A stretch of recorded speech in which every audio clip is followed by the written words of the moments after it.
When the Prophet brought the teaching of Islam, he brought a teaching of equality, where the rich and poor were now equal. Men and women had an equal status in society.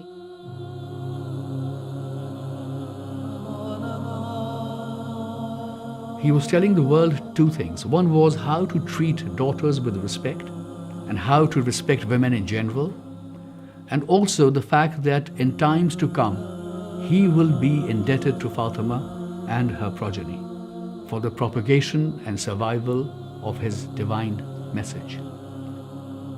The message of love, of equality, of justice, of peace, and not a message of what Islam has now is interpreted to be. At a very young age, she accomplished so much. In 18 years of life, we find that she leaves a legacy like none other. She is one woman who is the axis between both imamat and nabuwat.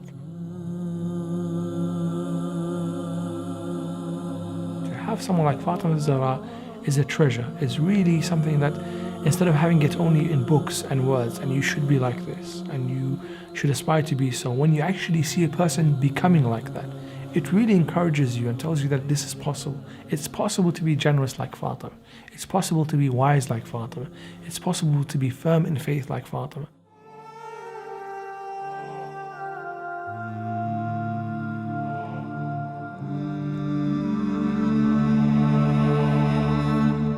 O people, know that I am Fatima, and my father is Muhammad. I will say that repeatedly and continuously.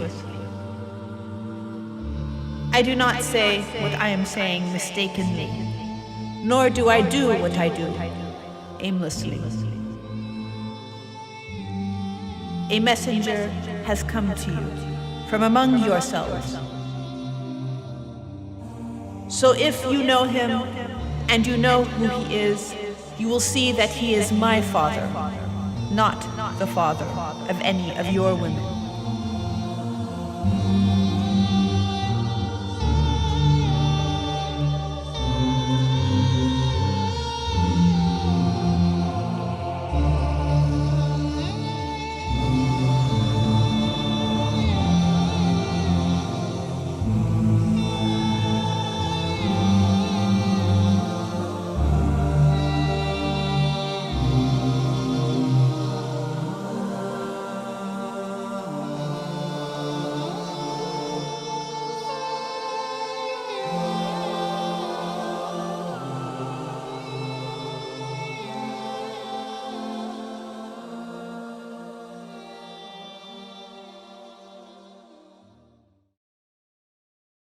The Prophet's death signaled that there was a new era now, where people had a choice to make.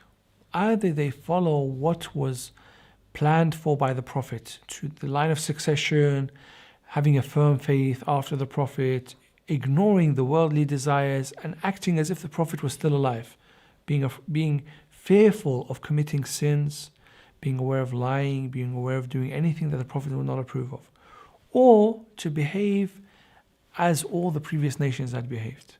Once their prophets were dead or absent, or whenever they disagreed and wanted to follow their worldly desires. And unfortunately, some of those Muslims found it easier to go back to their Jahiliyyah ways, rather than following the path that the Prophet had laid, and though he had done his best to warn them. Before the Prophet had even been buried, certain companions got together to decide what now was going to happen. A group of the Ansar had gathered in a meeting place, the Saqifa, which means the covered hall or the roofed hall of Bani Sa'd, who were one of the tribes at the time. They owned this place where they used to meet. It wasn't a very pleasant place. And they began to consider who is going to be the person who's going to replace Rasulullah. Although at Ghadir, Imam Ali's choice had been very, very apparent. We find that there is a gathering that is taking place in Saqifa, and we find that the Ummah now splits into three. We have the We have the Alawids, who were Imam Ali alayhi salam and his closest companions. So we know that Salman was with him, Ammar ibn Yasir was with him, Abu Dhar was with him, and many more. So we have those that were with Amir al-Mu'mineen and believed in his commandership. You then had the Muhajirun. These were the Muslims who converted in Makkah, and they were the ones who migrated from Makkah to Medina during the Hijrah. You also had the Ansar, who had converted to Islam in Medina, and when the Muhajirun from Makkah came to Medina, they were the ones that the Prophet paired them together, and the Ansar were the ones who shared their wealth with the Muhajirun, gave them property, gave them the money to support the Muhajirun in their migration. Find that these two parties, both the people of Medina and the Muhajirs, are arguing over who will be the Khalifa. Because the Ansar were aware of the fact that the Muhajirun are not going to adhere to Rasulullah's command, because they were already in a state of disobeying him by not following, joining the expedition of Osama. And the event of pen and paper was so well known that they realized that they were not going to listen to him. So the case of Imam Ali being accepted by the Muhajirun was obvious. The Ansar decided to consult themselves on this matter. The argument was that Sa'ad ibn Abad al-Khazraji was proposing himself as leader after the Prophet. Now, the historians have discussed in length exactly what went on, what occurred, and some have tried to explain Sa'ad's motives and Sa'ad's actions, but we know from this it triggered a word to some of the companions of the Prophet, namely Khalifa al-Awwal and the second Khalifa. And they say to them that Sa'ad is planning who's going to be the next Khalifa, and he is saying that it is the Ansar's right because they were the ones that helped us. They were the ones that supported the Prophet. And they rushed to this meeting and they said, how have you come to this agreement that one of you, and that is the chief of the Khazraj, will succeed the Prophet? No way will this be accepted. Yes, you are the Ansar, but we are the Muhajirin. We were the first people to become Muslims. We are from Quraysh. We are the chiefs of the Arabs. We are the closest ones to the Prophet. No way should you become successors of the Prophet. Nobody will accept it. And one of them got up, the first caliph got up and narrated a hadith which said that A'immatun min al-Quraysh, the leaders are only going to be from the Quraysh. But he did not recite the full content was from the Quraysh and from my progeny. But he decided not to narrate about the progeny and therefore confined himself to that. And some of the people in that meeting were jealous of Sa'ad. They were from the Aus. They did not want one of the Khazrajis to be the leader of the Muslims. And so they said, yes, we will agree to what the first and second Khalifa say. And in this heated debate and argument where there was even blows, where it became violence, when Sa'ad was hit and struck on his face and some of the companions were left bleeding at that time. These were companions of the Prophet. And a quarrel broke out in an argument. In this commotion, immediately 2 or 3 people began giving the bay'ah, the allegiance, to Abu Bakr, the first Khalifa. And that was the story of Saqifa that took place. That deeply saddened the daughter of the Prophet, because she thought that they would have been civilized enough by then. After 23 years is a long time to be educated and to take benefit of the Prophet of God. And so the word spread out at this meeting that the first Khalifa was given the bay'ah, was given the oath or the allegiance of successorship. And slowly, as the Muslims were hearing from one another, some went and approached the first Khalifa to give bay'ah. Some turned away and said, no, we will not give bay'ah because it is for someone else, it is for Ali ibn Abi Talib. Some just watched and observed to see what happened, and some were forced to give the bay'ah. When the Muslims heard of Rasulullah's demise, we hear that they rushed towards the mosques, and the traditions tell us they were like sheep without a shepherd on a rainy night. When they went towards the mosque, we find that the second Caliph was there, and he was there saying to the people that Rasulullah is not dead and Rasulullah will not die until his religion reigns over the other religions of the world, and that he would kill anyone who stated that Rasulullah was in fact dead. And then what happened was that people began to introduce deliberately the notion that Rasulullah hadn't died, that the Prophet hadn't died, that he would come back to life, or he had gone away as Musa alayhi salam had gone to Tur Sina, and he would come back later. The first Khalif was said to have been out of town at this point. When he comes to the mosque, he hears the second stating that Rasulullah was not in fact dead, and he says to him, Rasulullah has passed away. The only thing that is living that will not die and will remain ever living is Allah. And the rest of Medina was busy with this news. Some were rushing to the first Khalifa, some were trying to find a space or time away from him.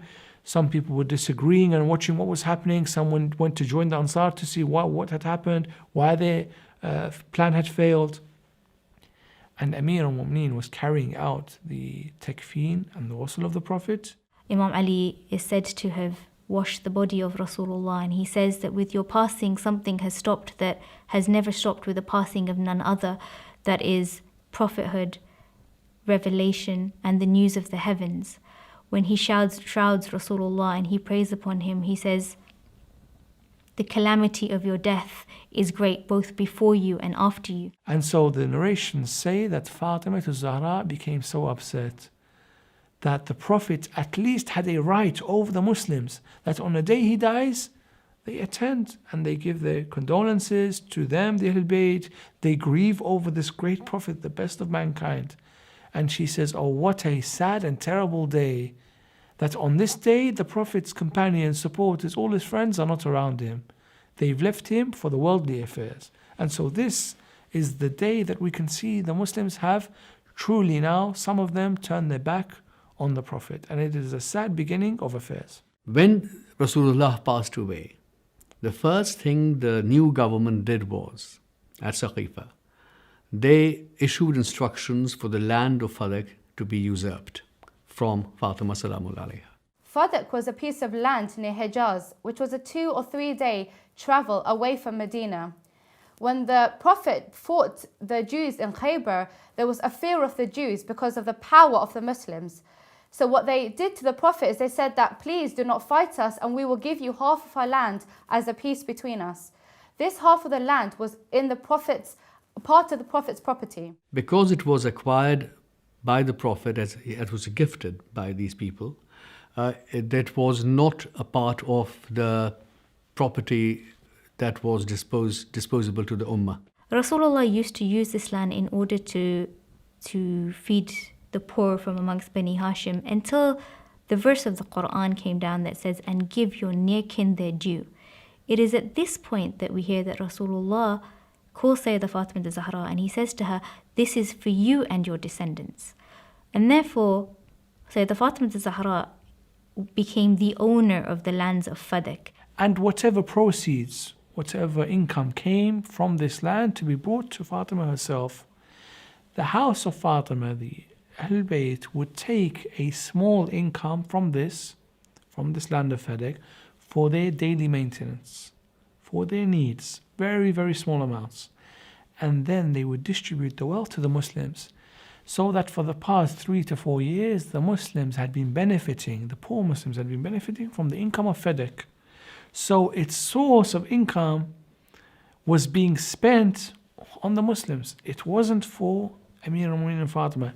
It was a gift to her. She could have used the wealth all on herself. But we know the generosity of the Ahl Bayt was so that they preferred to give to others than to keep for themselves. The Khilafat confiscated Fadak away from Sayyidah Fatimah Zahra. And the books tell us that they did so in order to weaken Imam Ali and to weaken any opposition that would have been faced by them. When this was taken from her, they say that they took it on the stance that Rasulullah does not leave anything in inheritance.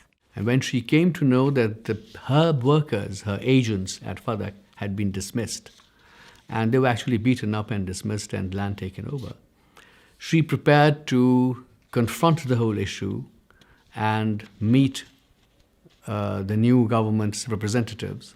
Sayyidah Fatimah Zahra was so deep in anguish over the confiscation, not only of Fadak, but of the rightful Khalifate from Imam Ali, that we find that she delivers sermons, and she delivers these sermons in order to defend that which is right, in order to enjoin good and to forbid evil.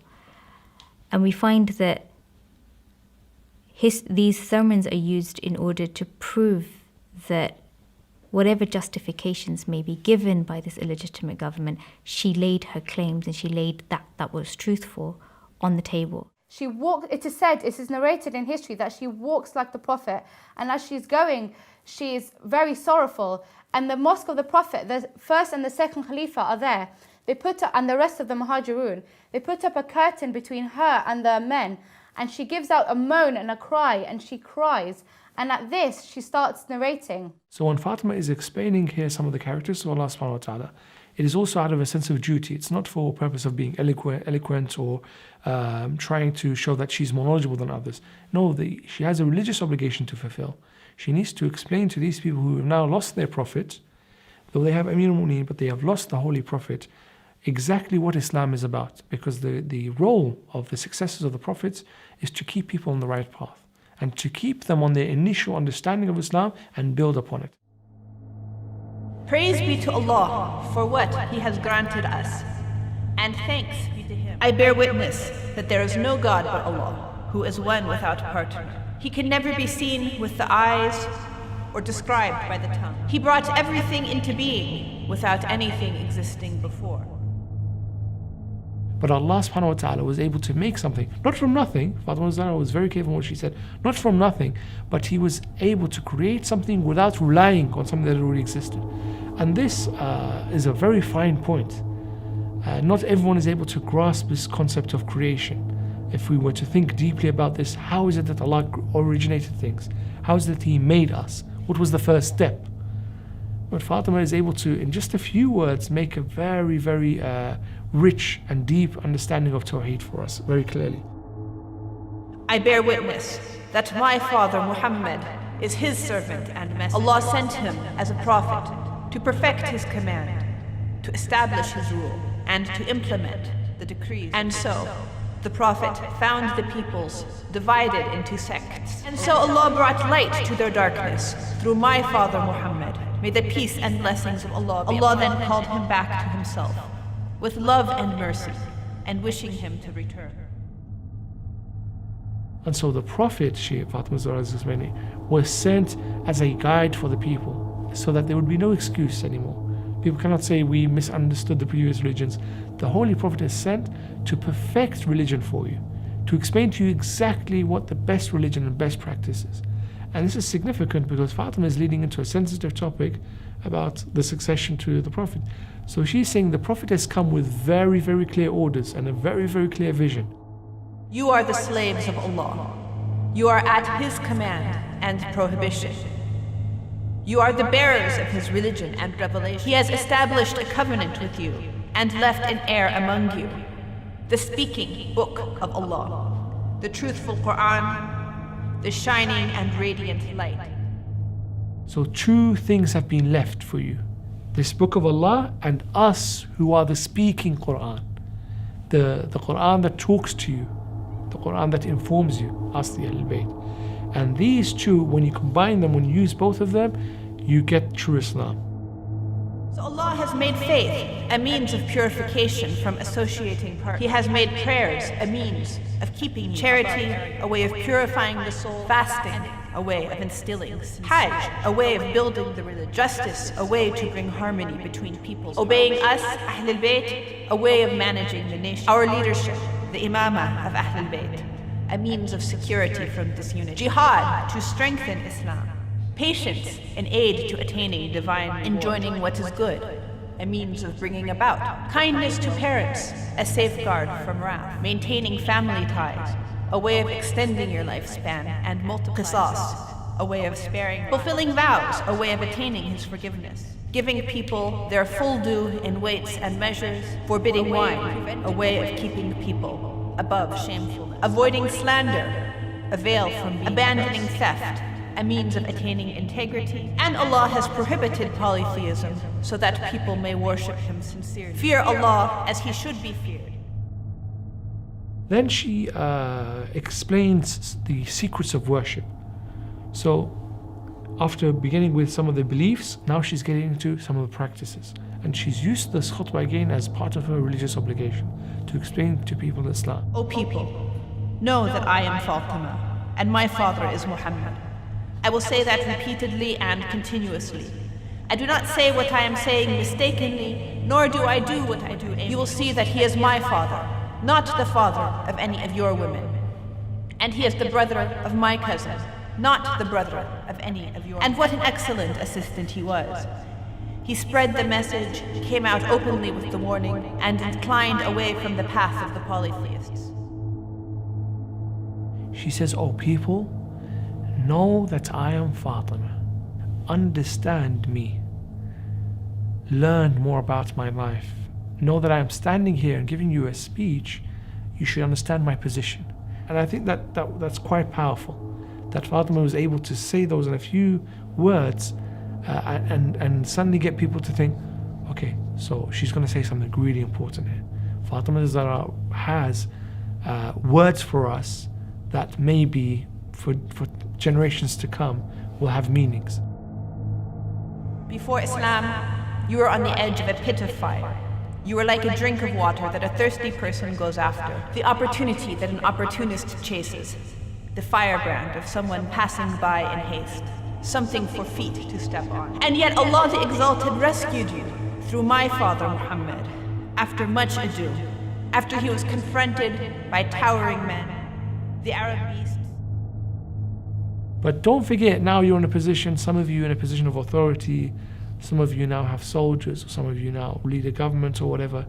Don't forget what you were like before the Prophet. So don't take it for granted that you are Muslims, that Islam came to you so easily. It wasn't always like that. Ali strove hard for the sake of Allah. He is near to the Messenger of Allah, foremost among Allah's worshippers, setting to work briskly, sincere in his advice, earnest. And while you were calm and happy, feeling safe in your comfortable lives, and you expected us to meet with disaster and waited for the news of our defeat, you retreated during every battle and fled during fighting. If you shy away from Amir al-Mu'mineen, you've lost somebody who made you a Muslim. Were it not for Ali, who supported the Prophet, who defended the Prophet, who fought for you, who was there always, the last person to save you from defeat. The person who never thinks anything other than how can I serve Allah and the Holy Prophet today. Who is loved by Allah and the Holy Prophet. Who is very close to Allah and the Holy Prophet. Amir al-Mu'mineen, Salaamullah alayhi, this person that you have, this treasure that you have, and now you're in a position where you might be supporting people other than him. This is a loss to you. Away with you! What you have done. What a falsehood. The book of Allah is still among you. Its matters are clear, its rules obvious, its signs dazzle the eye, its restrictions are apparent, and its commands are evident. Yet you have thrown it behind you. Do you want to be rid of it? Or do you wish to rule by something else? Evil indeed for the wrongdoers would be this exchange. You made moves against the Prophet's family as if you were stalking them in swamps and forests. But we will be patient over you. Although it is like we are being stabbed with knives and pierced with spears. And now you claim that we do not leave inheritance?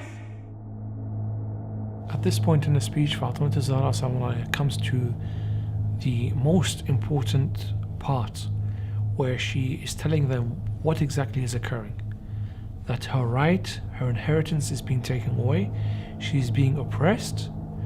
The oppressors are doing injustice to her openly, that nobody is willing to stand up and fight for her right, and that the results and the consequences of this oppression will be on the hands of everybody. That everybody will be responsible for whatever happens from now on. O Muslims, will my inheritance be usurped? O son of Abi Quhafa, does the book of Allah say that you inherit from your father, but I do not inherit from mine?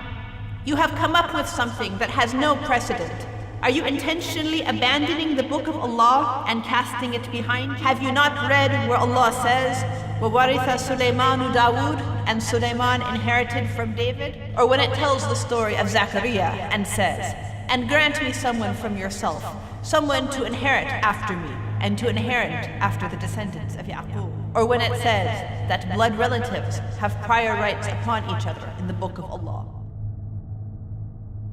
So here the challenge is to the first Khalifa as well, and also to the Muslims openly. And Fatima uses evidence from the Holy Quran, and she makes logical arguments. Why is it that everybody can inherit each other but me and my father? Well, why not? What's the reasoning for that? If the Quran is saying so, if common practice is like that, then why are we excluded? So the crux of the issue of Fadik is presented here. The real essence of the argument is presented in this particular part of the speech. You claim that I have no share, and that I do not inherit from my father. Has Allah given you a special verse in which He has excluded my father? Or do you say these two, Fatima and her father, belong to different faiths and do not inherit from each other? Are my father and I not adherents to the same faith? Or do you know more about the specific and general meanings of the Quran than my father and my cousin Ali? So, here you are. Take it, like a camel ready with its halter and its saddle. But if we encounter you on the day on which everyone will be gathered, what an excellent judge Allah is. When the hour comes, the wrongdoers will lose out, and it will be of no benefit for you to regret your actions then. So here is the Quran between us, and you be the judge. Is it supporting me or is it supporting you? With all these verses that I'm presenting, whose argument is it supporting? She's making a challenge to, of course, the first Khalifa, but also all the Muslims. And she's saying to them, look, at this point in time, we are on the point where we might become non-believers again. If we start to ignore the Quran, we're going to leave behind a lot of what Islam has taught. O people who think, O strong supporters of the nation, O those who embraced Islam, why this shortcoming in defending right? Why this slumber while you see injustice? Did not my father, the messenger of Allah, used to say, a man is upheld by his children? How quickly you have violated his command. How soon you have plotted against us. Yet, you can still help me. Or do you say, Muhammad has perished? Surely this is a great calamity. It is tremendously damaging and will cause grievous injury. So is it a personal issue that because Muhammad is preaching, we'll believe in him? As soon as he's gone, we're not going to believe in him anymore. Is this a personal thing, or are you going to really stick to the message? And then she says, I am being oppressed openly. This is not being done quietly. This is being done in full light. Everybody can see what is happening. And you need to come up and defend me. Will I be usurped the inheritance of my father while you hear and see me? So while I'm standing here before you, my rights are being taken away. My inheritance is being taken away. You can see this, and I'm speaking about it, and you're going to ignore it? O you who think, will my inheritance from my father be taken away while you are seeing and hearing it happen? You are numerous and well equipped. You have means and power, weapons and shields. Yet the call reaches you, but you do not answer. The cry comes to you. You obeyed us. So Islam became triumphant. The accomplishments of those days were realized. The fort of polytheism fell. The fires of disbelief were quelled. And the system. So why are you confused? Now, after everything was clear. Why are you hiding things after announcing them? Why are you turning back after going forward? Will you not fight those who betrayed their oaths? Who plotted to expel the messenger and were the aggressors? Who were the first to attack you? Are you afraid of them? Nay, you should fear Allah instead, if you truly be believers. So in no uncertain terms, we cannot now say, after 1400 years later, that part of history, we shouldn't be so interested in it because there was a lot of confusion. There's no confusion at all. It's very, very clear. Fatima is making it very, very clear. That's right and that's wrong, If you want to be with the right, you need to stand up to the wrong. Very, very simple. And she's saying it in a term, in words. The Arabic is eloquent, but also very clear. Not ambiguous at all. It's unequivocal. She's saying you need to stand up and fight the people who are leading you towards disbelief. The same people who are ignoring the book of Allah, the same people who are taking away my inheritance, they're the same people. After this warning, Fatima Zahra has told people what they need to do, but here now she starts to tell them what they're going to do actually. It's as if she's trying to take away all excuses, but she already knows what's going to happen. Nevertheless, I see you are inclined towards easy living. You have pushed away the one who is more worthy of holding power. Surely I have said all that I have said, with full knowledge that you will forsake me, knowing the betrayal that lies. So, here it is. Take it. Take the leadership and put it on the back of an ill she-camel, with a meager hump, and take it with everlasting disgrace. It is marked with the wrath of Allah and eternal dishonor, for Allah sees what you do, and soon the unjust will know the end of what they have done. And I am the daughter of a warner, a prophet who came to you to warn you of a severe chastisement. So act, and we will act. Wait, and we will wait. I cannot force you into an action. Every person must decide by himself. But know the consequences of your action or inaction. And in this case, there is severe punishment and Allah is watching over you. And at this point, Fatima Salamullahi has completed her arguments. She has said everything that she needs to say, and it has become very apparent and very clear what people must do. And she is now waiting for some sort of response.